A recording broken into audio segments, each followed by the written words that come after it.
Amigos, y el próximo domingo 14 de octubre tendrá lugar la ceremonia de canonización de Monseñor Óscar Arnulfo Romero. Será en la Basílica de San Pedro en Italia. Una noticia que sin duda nos toca con alegría a todos en Sudamérica y en el mundo entero. Óscar Romero fue asesinado, como ustedes lo recordarán, el 24 de marzo de 1980, mientras celebraba la Eucaristía. Hombre humilde, sencillo, atento, siempre a la voz del Espíritu e identificado con Jesús y su proyecto del reino, y sobre todo con los más necesitados. Tuvo una fe inquebrantable en el Dios de la vida en medio de una situación de persecución que terminó con su vida en martirio. Estamos con la señora Eva Boyle, ella es coordinadora del Instituto de Fe y Cultura de la Universidad Antonio Ruiz de Montoya. Ella está aquí con nosotros porque nos va a hablar sobre un conversatorio denominado San Romero de América. San Romero es como llamaban a Óscar Romero popularmente. ¿Cómo está? Bueno, desde siempre, buenas tardes, muchas gracias por la invitación. Desde siempre se ha llamado San Romero, era el santo de toda América Latina. Aunque no tuviera todavía la canonización, ¿no? Claro. Creo que ha sido el cariño del pueblo salvadoreño, pero al mismo tiempo el ejemplo que nos ha servido para todos los que trabajamos en los asuntos de América Latina, ¿no? Proyectémonos un poco a esa época, en la década de los años 80, específicamente en el lugar, en El Salvador, en donde se encontraba Óscar Arnulfo Romero. ¿Por qué eran tan importantes sus homilías? Bien, Óscar Monseñor Romero, como lo llamamos comúnmente. Hoy beato. Más lo conocemos por Monseñor, increíble. Sí, lo sé. Pero creo que para él ha habido un proceso de conversión, eso lo decimos todo. Él fue primero viendo las angustias, los problemas de su pueblo y al mismo tiempo viendo las masacres, los asesinatos, hasta que fue tocado, ¿no? Por esa parte de la angustia que se vivía y además de la desesperación de la gente porque no podía vivir en paz. Y también lo marcó la muerte de un amigo suyo, el sacerdote Rutilio Grande, ¿no? Que al final él fue emboscado y asesinado junto a un joven de 16 años y a un colaborador de 79. Entonces, a partir de ahí, él tomó la decisión de que la Iglesia no hiciera parte de las diferentes actividades que era invitado por el presidente de la República. Entonces, ahí marcó una distancia y luego sus homilías empezaron a reflejar lo que estaba viviendo el pueblo salvadoreño. Ha sido muy importante para la gente el saber que tenía una voz para los sin voz. Y que era muy incómodo, por cierto, para el régimen que en ese momento estaba pues dominando con dureza. Así es. Crudeza, ¿no? Ese momento.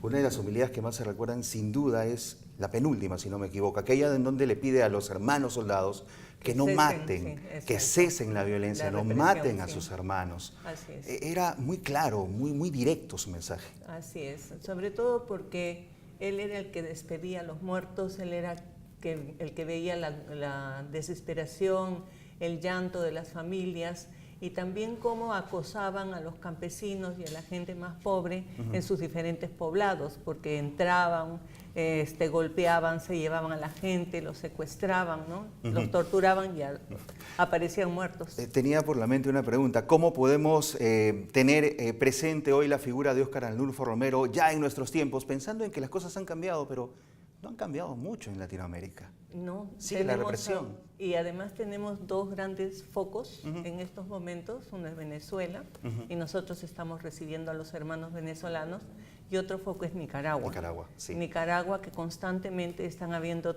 desapariciones de personas que después aparecen o torturadas o muertas, ¿no? Entonces eso también nos preocupa. Así es. Porque no hemos podido frenar la violencia y además se reproduce de la misma manera. Lo que hace que el mensaje de Monseñor Romero es latente en todo momento. Así es. ¿Y de eso nos trata el conversatorio?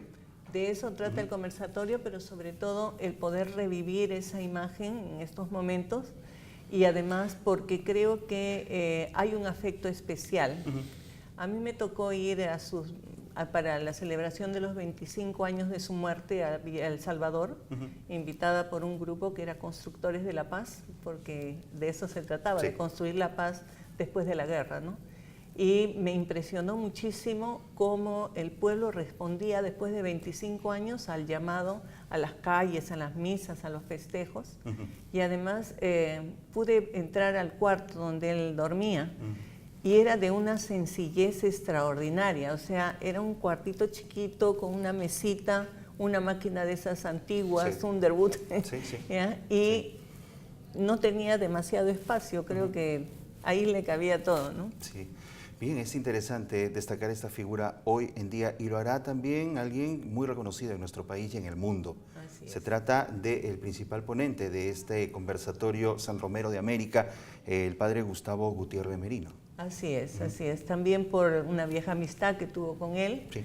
También va a estar Monseñor Romero, Monseñor Romero, por supuesto. Sí, espiritualmente va a estar, sin duda. Sí. Monseñor Bambarén, Así que es. recordamos que él estuvo también en las exequias de Monseñor Romero y además ha tenido una constante vinculación con El Salvador. Se invitó al embajador de El Salvador y nos dijo que sí. Y agradecemos también que esté presente porque él va a hablar sobre qué representa la canonización de Monseñor Romero para su pueblo. Claro, porque tiene impactos de diferentes tipos. Desde el lado de la fe es el que a nosotros más nos importa, pero también tienen implicancias políticas, sin duda, en su país.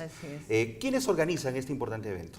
Bueno, hay diferentes instituciones que nos hemos reunido para poder hacer este homenaje previo a la canonización, que son el Instituto Superior de Estudios Teológicos, el ISET Juan 23, después está la Pontificia Universidad Católica del Perú, está también la Conferencia de Religiosos y Religiosas, está el Instituto Bartolomé de las Casas, estamos nosotros, que es la Universidad Antonio Ruiz de Montoya, y nos hemos congregado para poder hacer este homenaje. ¿Qué será cuándo? El 11 de, o sea, pasado mañana, el jueves, 11 de octubre. Desde las 5:30 de la tarde. Desde las 5:30 de la tarde vamos a recibirlos en Cefosa, que es un centro de formación grande, es un ambiente de más o menos pueden entrar 400 personas y esperamos que con esta invitación se anime mucho más gente, ya se han repartido las invitaciones y esperamos estar ahí.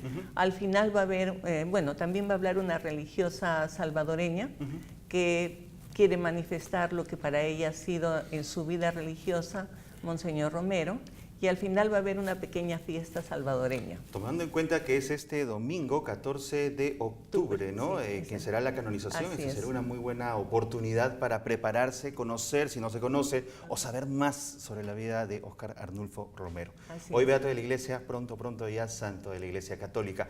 En pantallas está la página web donde hay información sobre este evento que será en la Avenida Brasil 231, en el distrito de Breña, correcto. Frente a la Iglesia María Auxiliadora. Frente a la Basílica de María Auxiliadora de los Salesianos. Perfecto, muchísimas gracias por acompañarnos en esta oportunidad.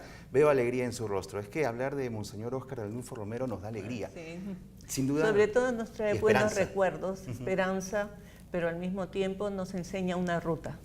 Con quién debemos estar y cómo debemos trabajar. Así es. Y si hay que sufrir, hay para que seguir eso los nos caminos. tocó. Así es. Muy bien, muchísimas gracias por acompañarnos. Hasta Gracias otro momento.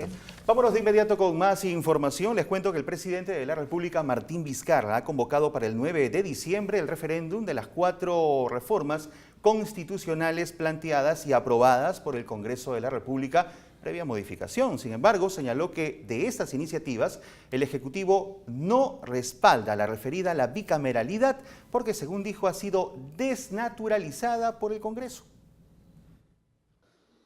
Como todos ustedes saben, hace 2 días fueron las elecciones regionales y municipales que el país participó de manera masiva.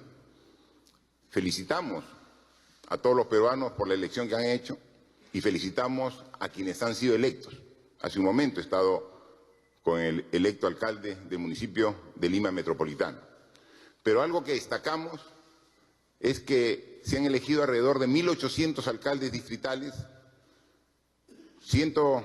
casi 200 alcaldes provinciales, 25 gobernadores regionales, y del total, menos del 1% de estas autoridades son mujeres.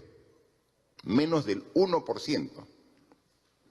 Nosotros en nuestra propuesta que hicimos al Congreso de la República establecíamos que un Congreso bicameral, como lo proponíamos, debería dar opción a la población de que pueda elegir entre hombres y mujeres, con una paridad. Finalmente es la población quien decide con su voto a quién elegir, pero tendría que en las propuestas, en los candidatos, tendría que haber una paridad. Ese concepto que nosotros consideramos que es fundamental para que sea considerado como una norma de carácter constitucional ha sido retirado de nuestra propuesta. Queremos corregir los resultados de esta falta de paridad que existe en las autoridades. Pero hay otro aspecto que también tenemos que destacar.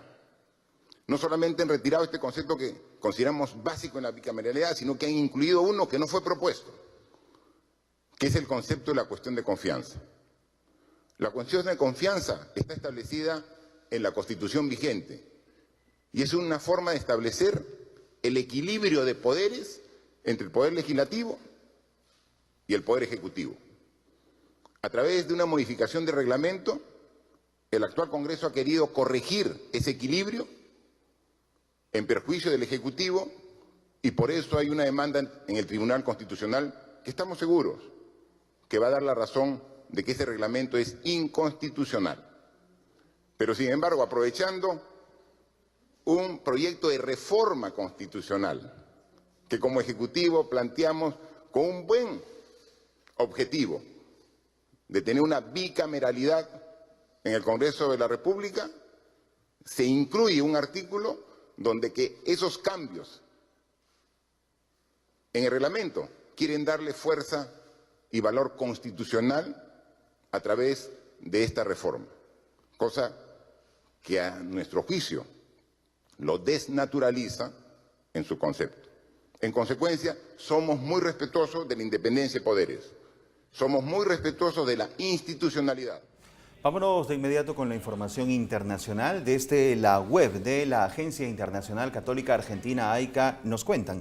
El director de la oficina de prensa de la Santa Sede, Greg Burke, anunció hoy que el presidente de Corea del Sur, Moon Jae-in, visitará Roma el próximo jueves 18 de octubre para reunirse con el Papa Francisco. El jefe de Estado de la República Corea del Sur será recibido por el Santo Padre en una audiencia especial en el Palacio Apostólico. Un día antes, el miércoles 17 de octubre, el programa de la visita prevé que el presidente asista a la Misa de Paz en la península coreana, presidida por el secretario de Estado cardenal Pietro Parolin, que se realizará en la Basílica de San Pedro. Desde AICA nos llegaba esta información. Y CENI, del Mundo Visto desde Roma, nos dice más de 100 jóvenes misioneros murieron a causa de su fe desde el año 2000. Este informe fue entregado por la agencia de noticias Fides y que ofrece la inspiración e historias trágicas pero motivadoras de alguna manera. Más de 100 jóvenes misioneros católicos han muerto a causa de su fe desde el año 2000, según el informe publicado el 6 de octubre por la Oficina de Prensa del Vaticano. El informe preparado por la agencia de noticias Fides ofrece una docena de breves historias de misioneros asesinados mientras servían a la iglesia durante ese periodo y numera a otros 90 que perecieron durante el mismo tiempo. El informe completo, los nombres y también algunas de las causas que se encuentran aquí están en el artículo publicado por CENIT, El Mundo Visto desde Roma. Rápidamente nos vamos al mensaje que el Papa Francisco ha publicado hoy en su cuenta en Twitter y es el siguiente. Dedicar tiempo a estar ante el Señor en contemplación y hacer todo lo posible para el Señor al servicio de los demás. Contemplación y servicio es nuestro camino de vida. Sigan al Papa Francisco en @pontifex_es y sigan también su homilía en la misa diaria en Casa Santa Marta, de donde se extraen estos últimos mensajes de Twitter. Es todo por hoy, gracias por su preferencia, nos reencontramos Dios mediante mañana con más información, pero sigan en JN19.